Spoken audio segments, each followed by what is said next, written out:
Bonjour mesdames et messieurs, c'est un plaisir pour moi de vous accompagner ce matin et bienvenue à ce nouveau bulletin d'information dont voici le principal titre. À Beni, une nouvelle attaque de ZADF repoussée sur la route Beni-Kassindi. Un hélicoptère de la MONUSCO visé par des tirs, un mort et un blessé. C'est tout pour le sommaire, les détails dans ce bulletin d'information. Sécurité à l'est de la République démocratique du Congo, une embuscade attribuée aux rebelles ougandais d'Alliés démocratiques Force ADF en sigle a été repoussée par l'armée congolaise en coalition avec l'armée ougandaise ce dimanche 5 février sur la route Beni-Kassindi au nord Kivu. Selon l'armée congolaise, les assaillants ont visé deux véhicules civils du type Fizo qui quittaient la cité frontalière de Kassindi en direction de la ville de Goma. L'embuscade a eu lieu entre le village de Ouloulou et Migende.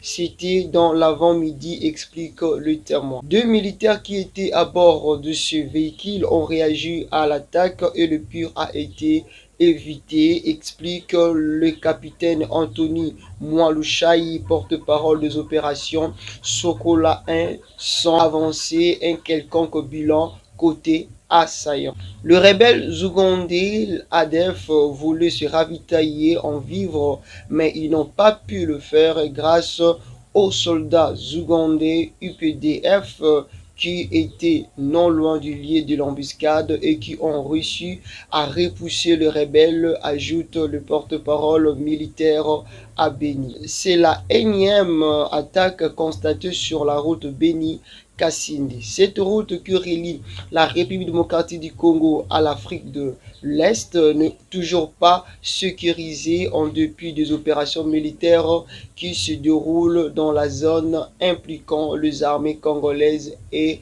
ougandaises. Toujours dans le même chapitre, un hélicoptère de la MONUSCO a été visé des tirs ce dimanche. L'appareil avait décollé de Beni en début d'après-midi et se rendait à Goma. Il a essuyé des tirs d'origine inconnue. L'attaque a causé la mort d'un membre de l'équipage et l'autre est gravement blessé.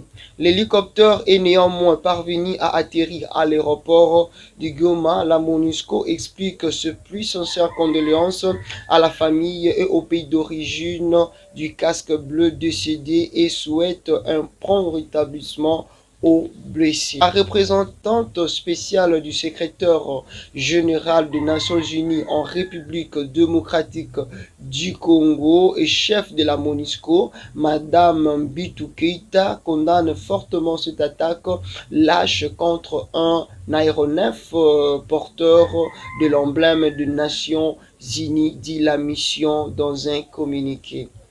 Elle a rappelé que les attaques contre le casque bleu peuvent constituer un crime de guerre et que la MONUSCO ne ménagera aucun effort en accord avec les autorités congolaises pour que les auteurs de ces actes odieux soient traduits en justice.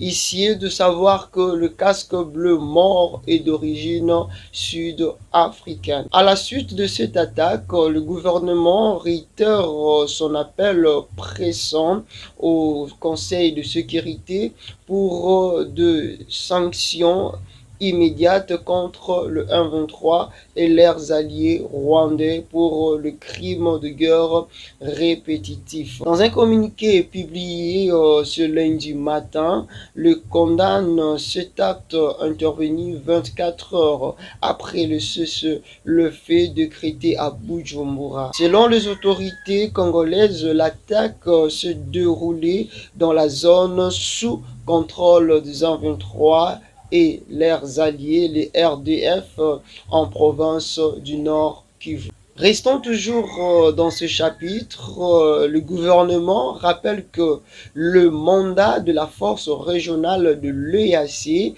est sans équivoque offensif et insiste sur le préalable à un éventuel dialogue. Un jour après la tenue du 20e sommet extraordinaire des chefs d'État et du gouvernement de la communauté des États de l'Afrique de l'Est, EAC, Christophe Lutundula a rappelé le principal point défendu par Kinshasa.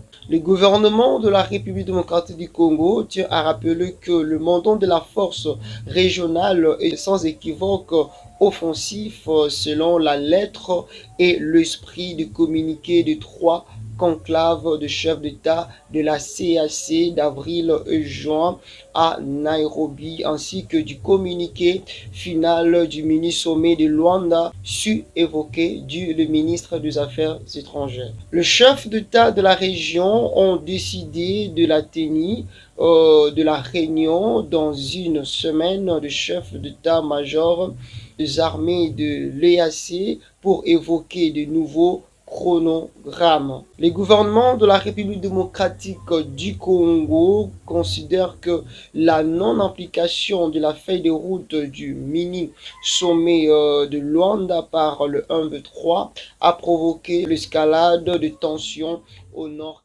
Les sommets de Bujumbura a noté la pertinence de mener parallèlement un processus politique et un dialogue pour s'attaquer aux causes profondes de la crise. Kinshasa a de son côté rappelé les conditions. Le gouvernement de la République démocratique du Congo souligne que la fin des attaques du 1-23 contre l'opposition de FARDC et les troupes de la MONUSCO, son retrait des zones occupées, son cantonnement dans les localités spécifiées, le retour de personnes déplacées à leur domicile et la cessation du soutien des forces de défense du Rwanda R2F au 1-23 prévu dans le communiqué final du mini-sommet de Luanda sont nécessaires à tout dialogue politique interne et diplomatique pour une solution